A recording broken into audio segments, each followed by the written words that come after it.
As Burkina Faso's Independence Day celebrations continued in full swing, a sharp whistle cut through the air. The bullet passed just centimeters from Ibrahim Traoré and lodged in the flag behind him. In the moment of panic, guards immediately protected the leader, but Traoré stood up with surprising calmness, his expression reflecting anger rather than fear. Everyone knew this was no accident. The assassin had used a special green bullet that was only found in the secret services of a certain country. As soon as Traoré returned to the palace, he gathered his trusted team of 5 people and initiated the most secret investigation in the country's history. In the palace's secret meeting room, R.A. took his place at the head of the table. With him were his loyal assistants. Intelligence Chief Diallo was a sharp-minded man known for his 30 years of experience. Military advisor Colonel Sankara was a former Special Forces commander known for his tactical genius. Foreign Affairs advisor Miss Zongo was a respected figure in diplomatic circles. Justice Minister Wed Drago was known as the country's most honest lawyer. Lieutenant Colonel Konate, chief of Traoré's Special Protection Team, was like the leader's shadow and went everywhere with him. "What happened today was no coincidence," said Traoré. "Someone tried to kill me and almost succeeded. We must find the forces behind this assassination attempt. No foreign power can prevent Burkina Faso from charting its own course." The first clue came from the bullet. The forensic team determined that the green bullet was made of a special alloy and was manufactured only in a specific factory in Europe. The bullet was coated with a rare toxic substance that would cause certain death if it wounded the target. Traoré's intelligence chief Dio began investigating who had received the last shipments of these bullets. "This is a Polish-made T7 Venom bullet," said Dio, showing the report in his hand. "It's only used in certain special operations units and isn't available on the market.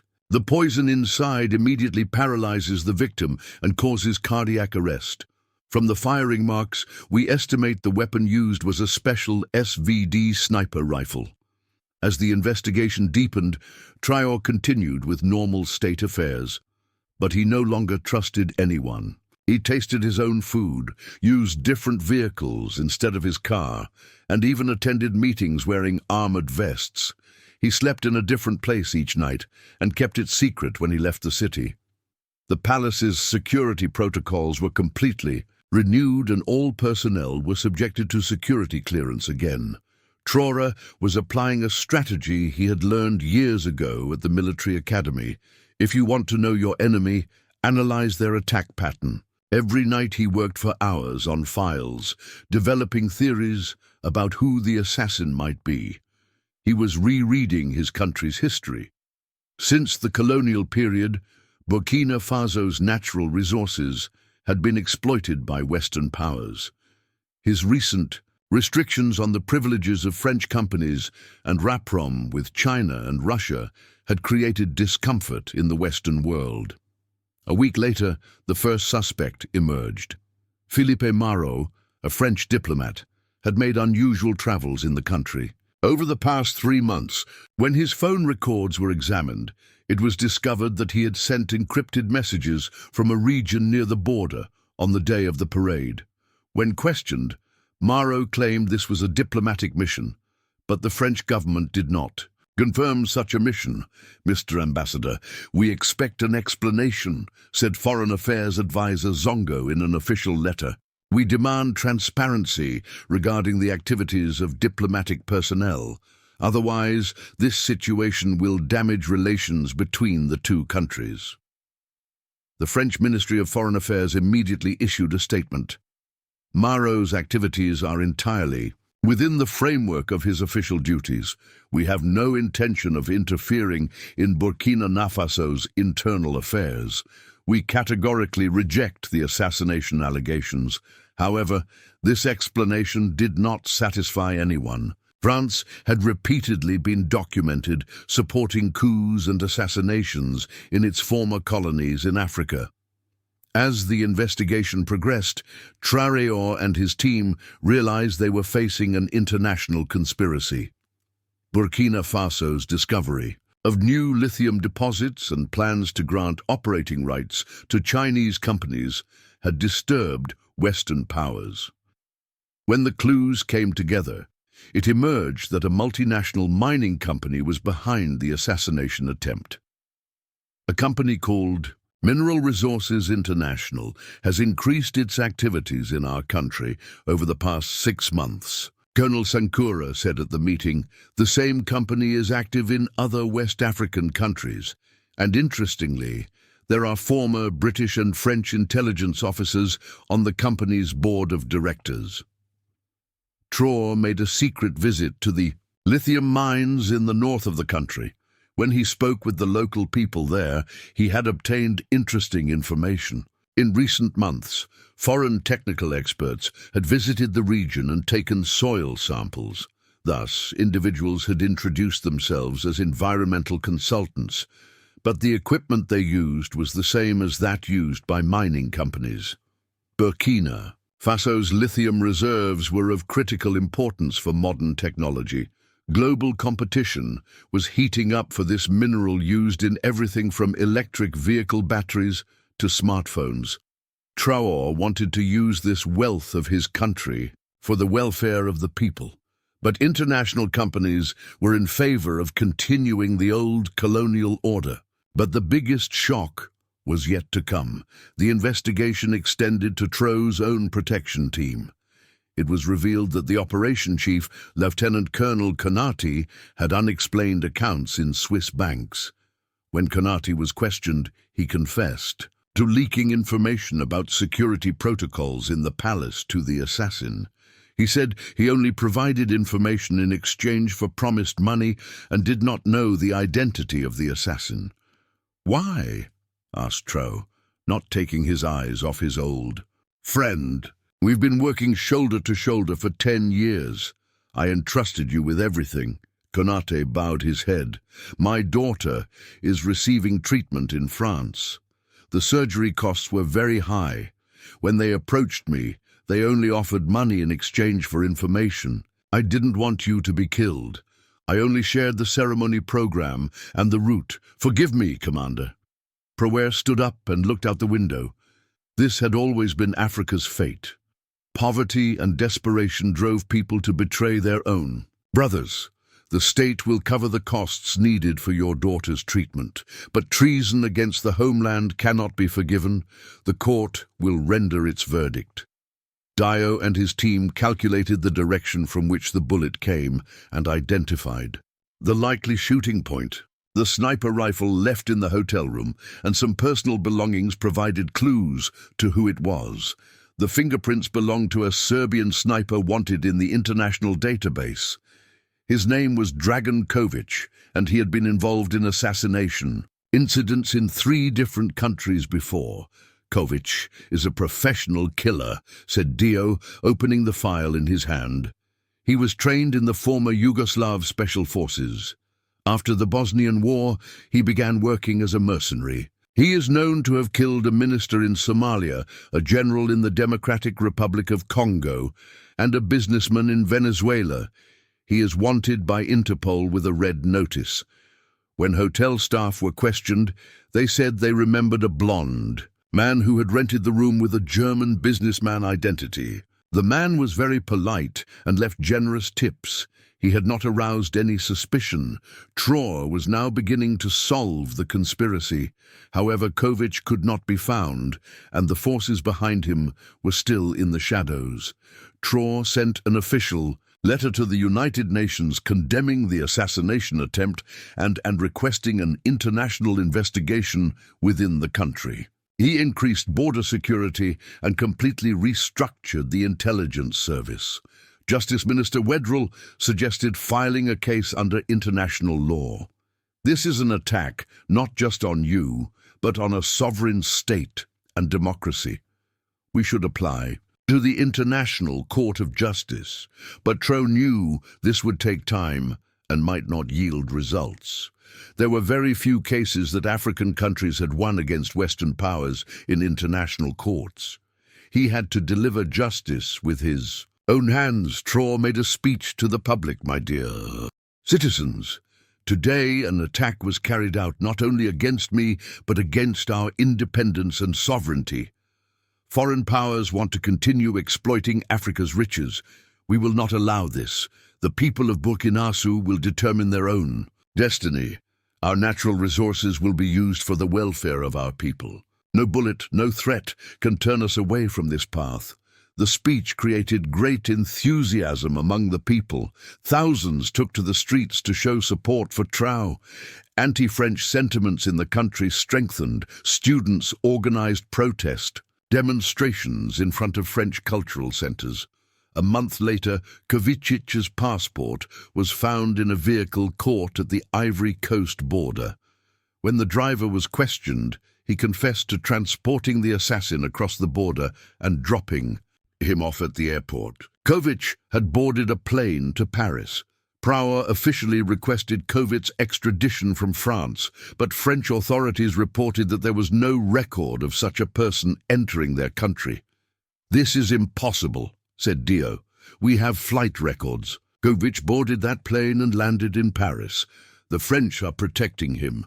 The Burkina Faso government took the issue to the international press. The world public began discussing the assassination attempt and the connections behind it. The African Union issued a condemnation on the matter and demanded a transparent investigation from France. Just then, a video was leaked to the Burkina Faso media. In the video, Philip Maro was having a phone conversation, and the content of the conversation was clearly related to the assassination plan. The video created great anger in the country, and protests began in front of the French embassy. The French government recalled Maro and announced that the incident would be investigated. When Maro returned to Paris, he left journalists' questions unanswered. The French Ministry of Foreign Affairs issued a statement saying the images may have been manipulated. However, independent sound experts confirmed that the video was authentic.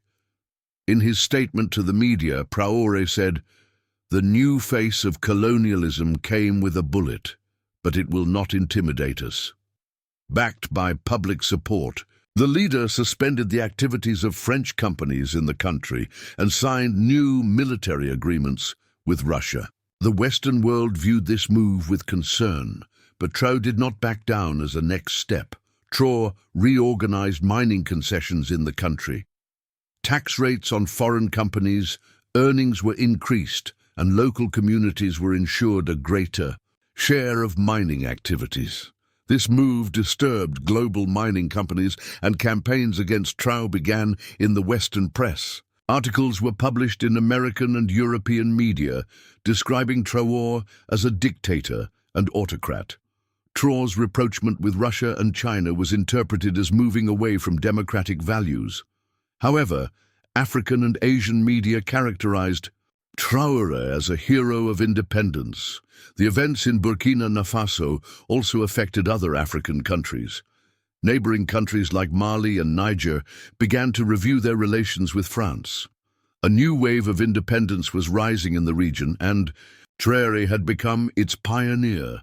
3 months after the assassination attempt, Dragan Kovic's body was found in a hotel in Serbia. Documents found in the hotel room stated that he had been paid $2 million for the assassination, and that the employer was a company called Mineral Resources International. It was alleged that this company had connections with the British intelligence service MI6. The Serbian police announced the cause of death as a heart attack, but the room had been cleaned to obscure evidence. Traoré's intelligence service was certain that Kovic had been killed. "They are silencing witnesses," said Dio. "They eliminated him before Kovic could expose the forces behind him." Mineral Resources International immediately issued a statement denying the allegations. "Our company has no connection to either the assassination attempt or the person in question. These allegations are completely unfounded and fabricated to damage our reputation." However, the company's shares lost value following these reports. The Burkina Faso government froze all mineral resources international assets in the country and declared the company's executives persona non grata. The company's mining concessions in the country were cancelled. Although this decision was taken to international courts, Traoré did not back down. As the international dimension of the incident grew, Traoré, backed by public support, initiated radical reforms. The leader, who strengthened his position in power, called for the closure of foreign military bases in the country and took steps towards nationalizing natural resources. Foreign powers began to lose their influence in Burkina Faso. Traoré also made reforms in the education and health system. Education in local languages alongside French was made mandatory. Hospitals in the country were renovated and free healthcare was expanded. True independence begins with economic independence. Traoré said, "When our people can meet their basic needs, we will be truly free." These reforms received great support from the public, but worried international financial institutions. The IMF and World Bank tightened the terms of their loans to Burkina Faso. Traoré explained this situation openly to the people. "We will not accept economic models imposed from outside. We will create our own model." Traoré signed agreements with China and Russia to find alternative sources of financing. China agreed to provide low-interest loans for road, bridge and dam construction in Burkina Faso. Russia offered cooperation proposals in the mining and energy sectors. Lieutenant Colonel Konaté's trial attracted great interest in the country. The court found him guilty of treason, but accepted his daughter's condition and his confession as mitigating factors. He was sentenced to 15 years in prison. Keeping his word, Traoré ensured that the state covered the treatment costs of Konaté's daughter. "Justice may be delayed, but it never disappears," said Traoré after Konaté's case was concluded. "My old friend's betrayal deeply hurt me. But I understand that people can make wrong decisions in moments of weakness. Due to the suffering of the Burkina Faso people, some of us may stray onto the wrong path. Our duty is to provide our people with a better future and eliminate the conditions that prepare the ground for such betrayals." Traoré increased security measures even further in the period after the assassination attempt. A special protection team was established, and the team members were personally selected by Traoré. This team received special training in Russia and was equipped with the most modern equipment.